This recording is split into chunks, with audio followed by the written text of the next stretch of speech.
যমুনা নদীর উপর নির্মাণাধীন যমুনা রেলওয়ে সেতুর উপর দিয়ে চূড়ান্ত পর্যায়ে পরীক্ষামূলকভাবে ট্রেন চলাচল করেছে। ট্রেনের গতি ছিল 40 থেকে 60 কিলোমিটার। রোববার সকালে সেতুর উভয় প্রান্ত থেকে একযোগে দুটি ট্রেন যাত্রা করে।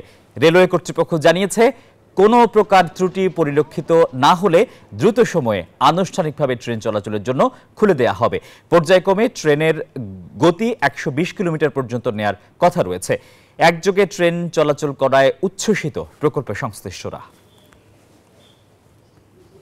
যখন নতুন সেতুটা উদ্বোধন হবে তখন আর ওই স্লোটা থাকবে না, তখন দ্রুত আসতে পারবে এবং আবার আমরা টাইম টু টাইম যেতে পারবো, যেখানে যাইতে ইচ্ছুক আর কি যেতে পারবো।